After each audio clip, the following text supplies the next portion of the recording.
उसे पहली बार मैंने अपने दोस्त की शादी में देखा था। वो मेरे सामने से काफ़ी दफ़ा गुजरी थी। वो बार बार मुझे सर से पाँव तक देख रही थी। शायद मैं उसे पहली नज़र में अच्छा लगा था और वो मुझे भी बहुत अच्छी लगी। मैं मौका देखकर उसके पास गया और आहिस्ता से पूछा, जी फरमाइए। उसने शर्माते हुए कहा, भाई आपने शलवार उल्टी पहनी हुई है। लड़का, मुझसे शादी करोगी? लड़की, नहीं, मेरे घर वाले नहीं मानेंगे। लड़का, तुम्हारे घर में कौन कौन है? लड़की, एक शौहर और 3 बच्चे।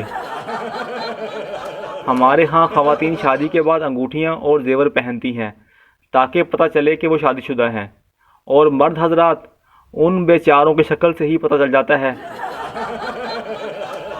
बीवी ने नाश्ता करते हुए शौहर से कहा, तुम हर हफ्ते को मछली का शिकार करने जाते हो ना?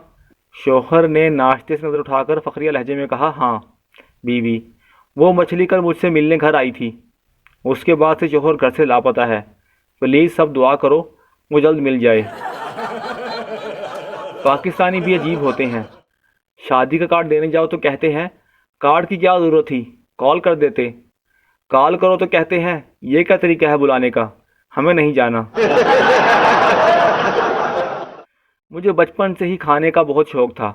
छोटा था तो माँ के जूते खा लेता था, कभी बाप की डांट खा लेता था।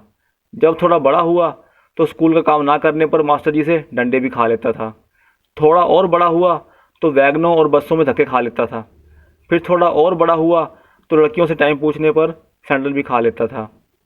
मेरे दोस्त मुझे देखकर रश करते थे कि बड़े खाते पीते घराने के मालूम होते हो तुम। मोहल्ले में अगर कोई शिकायत आ जाती तो खुद को मासूम साबित करने के लिए कसम भी खा लेता था। फिर यूं हुआ कि मेरी शादी हो गई और अब मैं सब कुछ घर में ही खा लेता हूँ। कराची के एक बैंक में डाकू लूट मार में मसरूफ़ थे कि अचानक उनका साथी बैंक के बाहर से परेशानी की हालत में अंदर आया और बोला, अबे यार, अजीब अंधी मची हुई है। मैं बाहर कार में बैठा तुम लोगों का इंतज़ार कर रहा था कि कोई गन पॉइंट पर मुझसे कार और मोबाइल लूट कर ले गया। दुल्हन को तकरीब में सबसे आखिर में ऐसे लाया जाता है जैसे वीडियो गेम में सबसे बड़ी बला को आखिर में छोड़ा जाता है। बहनों से नरमी से पेश आया करें। एक दफ़ा ब्लैकमेलिंग पर उतर आए तो फिर ये अपने आप की भी नहीं सुनती। कल बहन ने पिज़्ज़ा मंगवाया, मैंने लाने से इनकार कर दिया। आज अब्बू के सामने ऊंची आवाज़ में बोली, भाई चूल्हा जलाना है, माचिस नहीं मिल रही, ज़रा अपना लाइटर तो देना। कुछ ही लड़कों ने काली के नोटिस बोर्ड पर लिख दिया, 50% लड़कियां बेवकूफ़ होती हैं। जब लड़कियों ने ये देखा तो बहुत बुरा लगा। उन्होंने कॉलेज में खूब हंगामा बर्पा किया। एक प्रोफेसर ने फ़ौरन इस नोटिस को हटवा दिया और उसकी जगह नया नोटिस लगवा दिया, 50% लड़कियां बेवकूफ़ नहीं होती। तब जाकर लड़कियों का गुस्सा ठंडा हुआ। पीर साहब से मेज़बान ने पूछा, आपके लिए हलवा लाऊं या सवैयाँ? कुर्बान जाऊं पीर साहब के जवाब पर। कहने लगे, बेटा आपके घर में एक ही बर्तन है क्या? पता नहीं लोगों को सच्चा प्यार कैसे मिल जाता है। मुझे तो नोट जोड़ने वाली टेप का सिरा नहीं मिलता। एक लड़का होटल में गया, सभी टेबल्स पर जोड़े बैठे थे और बैठने के लिए जगह ही नहीं मिल रही थी। उसने जेब से फ़ोन निकाला और कान पर लगाकर ज़ोर से बोला, अबे तेरी गर्लफ्रेंड किसी और के साथ बैठी है, तू जल्दी से आ जा। सब लड़कियां गायब हो गईं और वो आराम से टेबल पर बैठ गया। सरदार की बीवी उसे छोड़कर चली गई। वो रोता हुआ अपने दोस्त के घर आया और अपनी बिपता सुना डाली। दोस्त बोला, तुम्हें अपनी बीवी को इज़्ज़त और मोहब्बत से रखना चाहिए था। यही किया था, मैं तो हमेशा उसे बड़ी बहन का दर्जा देता था। सरदार ने सफाई पेश की। शुक्र है लड़कियां अपना रिश्ता देखने खुद नहीं जाती, वरना वहां जाकर कहती, इस मॉडल में दूसरा डिज़ाइन दिखाओ। एक आदमी की बीवी बहुत मोटी थी। दोनों में लड़ाई हो रही थी।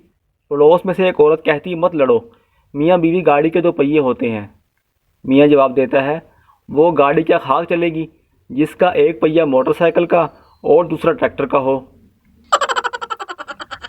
दूसरी बार का जिक्र है, जंग में जाने से पहले बादशाह ने अपनी खूबसूरत बीवी के कमरे को ताला लगाकर चाबी अपने अजीज़ दोस्त को दी और बोला, अगर मैं 4 दिन तक नहीं लौटा तो ताला खोल लेना और फिर वो तुम्हारी। बादशाह घोड़े पर बैठकर चला गया। अभी आधा घंटा भी ना गुजरा था, बादशाह ने देखा कि उसके पीछे धूल, गुबार और घोड़े की आवाज़ें आ रही थीं। बादशाह रुक गया और देखा उसका वही दोस्त तेज़ी से सवारी करते हुए उसकी तरफ आ रहा है। क्या हुआ? बादशाह ने पूछा। लंबी सांस लेते हुए दोस्त बोला, ये चाबी गलत है। लड़की ने नमाज हाजत पढ़ी और शादी के लिए दुआ मांगने लगी तो शर्म आ गई। कहने लगी, या अल्लाह, मैं अपने लिए कुछ नहीं मांगती, बस मेरी अम्मी को एक खूबसूरत सा दामाद दे दे। दुआ कबूल हो गई और उसकी छोटी बहन की शादी हो गई। सबक: दुआओं में ओवर एक्टिंग से परहेज करें। एक मौलवी साहब के पास दो तोते थे।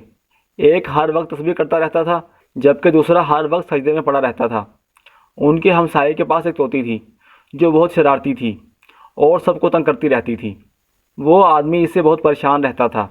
एक दिन उस आदमी ने मौलवी साहब के पास जाकर अपनी परेशानी बताई तो मौलवी साहब कहने लगे, ऐसा करो, कुछ दिनों के लिए अपनी तोती मेरे तोतों के पास भेज दो, शायद वो भी सुधर जाए। उस आदमी ने ऐसा ही किया। जब उस तोती को तोतों के पिंजरे में छोड़ा गया तो तस्बीह करने वाला तोता तस्बीह छोड़कर सजदे वाले तोते से कहने लगा, उठ मिट्ठू, दुआएं कबूल हो गई हैं। हवाई जहाज़ हादसे का शिकार होकर एक घने जंगल में गिर गया। माहिरीन वहां पहुंचे तो देखा तमाम मुसाफिर हलाक हो चुके हैं, कोई भी जिंदा नहीं बचा था। करीब ही एक दरख्त पर एक बंदर नजर आया। उसके गले में उस हवाई कंपनी का टैग लटक रहा था। पता चला कि यह भी उस बदकिस्मत जहाज़ में सवार था। माहिरीन ने झांसा देकर बंदर को पकड़ लिया। इशारों की ज़ुबान में बात करने वाले एक माहिर की खिदमत हासिल की गई ताकि वो बंदर से हादसे की वजह जान सकें। तफ्तीशी बोर्ड ने उस माहिर के ज़रिए बंदर से बातचीत की। हादसा किस वक्त पेश आया? इशारों की ज़ुबान में बात करने वाले ने सवाल बंदर को समझाया। बंदर ने सवाल समझकर अपनी कलाई की तरफ इशारा किया, फिर दोनों हाथों और पाँव की उंगली की मदद से बताया कि हादसा 10 बजे हुआ था।